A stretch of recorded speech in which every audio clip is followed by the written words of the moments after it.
क्या अहमदाबाद के Narendra Modi cricket stadium में आज सिर्फ एक टीम का राज था और क्या इस टीम को अब रोकना नामुमकिन हो चुका है? जी हाँ, आज वेस्टइंडीज ने कैसे 83 रन 7 विकेट्स गिरने के बाद एक रिकॉर्ड वापसी की और कैसे क्विंटन डी कॉक और एडम मार्करम ने 176 रन के टारगेट को बच्चों का खेल बना दिया। आइए जानते हैं इस वीडियो के अंदर। अस्सलाम वालेकुम, आप देख रहे हैं एबी स्पोर्ट्स और मैं हूं मेजबान मोहम्मद हमजा। इस उम्मीद के साथ कि आप बिल्कुल ठीक ठाक होंगे, अपनी वीडियो का करते हैं बाकायदा आगाज।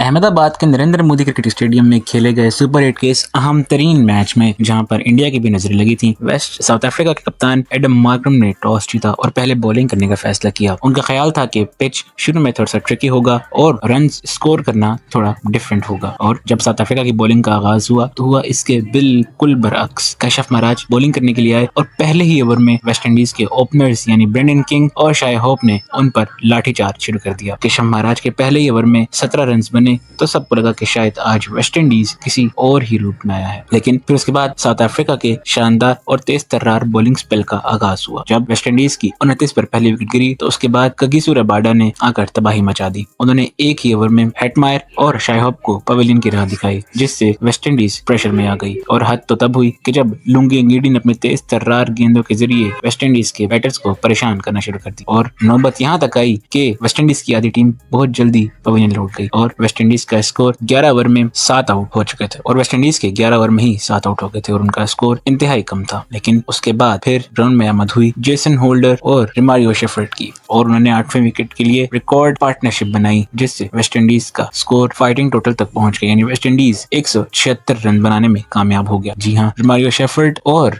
जेसन होल्डर की ये पार्टनरशिप इस विकेट के लिए सबसे अब तक की रिकॉर्ड पार्टनरशिप है। जेसन होल्डर बदकिस्मती से अपने 50 तो ना मुकम्मल कर सके, 49 रन बनाए, लेकिन ग्राउंड में लंबे छक्के लगाकर शकीन के दिल जरूर जीत लिए। वो 49 रन पर रन आउट हुए और इसके बाद उनका साथ देने वाले रिमारियो शेफर्ड ने 52 रन की शानदार इनिंग्स खेली, जिससे वेस्टइंडीज का स्कोर 176 रन तक पहुंच गया। सबको लगा था कि शायद वेस्टइंडीज की बॉलिंग कोई कमाल दिखाएगी, लेकिन साउथ अफ्रीका के बैटर्स क्विंटन डी कॉक और एडम मार्करम ने शुरू से ही वेस्टइंडीज के बॉलर्स को दबाव में लेना शुरू कर दिया। जी हाँ, क्विंटन डी कॉक और एडम मार्करम ने शानदार पार्टनरशिप बिल्ड की और क्विंटन डी कॉक 47 रन बनाकर आउट हुए। क्विंटन डी कॉक और एडम मार्करम की शानदार पार्टनरशिप 95 रन तक जारी रही। जब क्विंटन डी कॉक 47 रन बनाकर आउट हुए तो उसके बाद रायन रिकल्टन की मैदान में आमद हुई और उसके बाद 14वें ओवर के बाद शुरू हुआ साउथ अफ्रीका की जीत का जश्न। जी हाँ, 15वें ओवर में ही साउथ अफ्रीका ने अपनी जीत को पॉसिबल करना शुरू कर दिया। उन्होंने 15वें ओवर में 19 रन बनाए और उसके बाद तो जैसे ये काम शुरू हो गया, उन्होंने 16वें ओवर में इस टारगेट को चेस कर लिया और यूं साउथ अफ्रीका टारगेट चेस करने में कामयाब हुआ। इस सब में एडम मार्करम ने शानदार 82 रन की इनिंग्स खेली, जहां पर साउथ अफ्रीका की बैटिंग ने कमाल दिखाया, वहीं पर साउथ अफ्रीका की बॉलिंग भी शानदार रही।